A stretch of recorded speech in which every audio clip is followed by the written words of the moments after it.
గుంటూరులో అభివృద్ధిని వేగవంతం చేశామని ఎమ్మెల్యే గల్లా మాధవి తెలిపారు.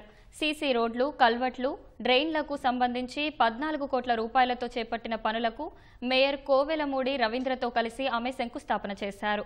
ప్రజలకు మౌలిక వసతులు కల్పించేందుకు పెద్దపీట వేస్తున్నామని మాధవి స్పష్టం చేశారు. గుంటూరు నగరపాలక సంస్థ పరిధిలో ప్రస్తుతం 570 కోట్ల రూపాయల పనులు జరుగుతున్నట్లు మేయర్ కోవెలమూడి రవీంద్ర తెలిపారు. ఇందులో పశ్చిమ నియోజకవర్గంలోనే ఎక్కువ నిధులు కేటాయించి పనులు చేస్తున్నట్లు చెప్పారు. 7 డివిజన్స్లో ఈరోజు 15 కోట్ల రూపాయల వర్క్స్ అంటే CC drains, roads, BT roads, అదేవిధంగా కొన్ని పైప్ లైన్లు, ఇలాగ పలు అభివృద్ధి కార్యక్రమాలకి శంకుస్థాపన చేసుకోవడం జరుగుతుంది. గుంటూరు పశ్చిమ నియోజకవర్గంలో ఇటు అభివృద్ధి అటు సంక్షేమం రెండు కళ్ళలాగా ముందుకు వెళ్తూ ఉన్నాయి.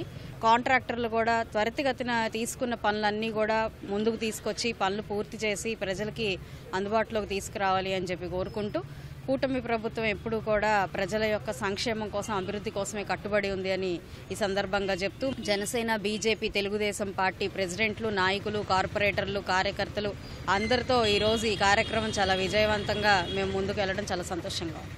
గుంటూరు ఈస్ట్, వెస్ట్ అట్లాగే ప్రతిపాడు రూరల్తో కలిపి ఇవాళకి సుమారుగా 570 కోట్లు మేము శాంక్షన్ ఇవ్వడం జరిగింది.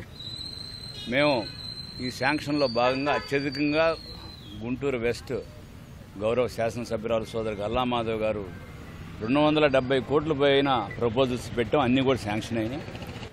గత నెలలో కూడా మేము సుమారుగా కొంతమంది కాంట్రాక్టర్లు బిల్స్ విషయంలో చెప్పినప్పుడు కూడా మొత్తం మేము ఇవ్వాల్సింది కూడా 80 కోట్లే. 27 కోట్ల 80 లక్షల రూపాయలు మొన్న 24వ తారీఖుకి చెల్లించాం. తప్పకుండా వచ్చే నెలకు కూడా దాదాపుగా 80% పేమెంట్స్ కూడా కంప్లీట్ చేస్తాం.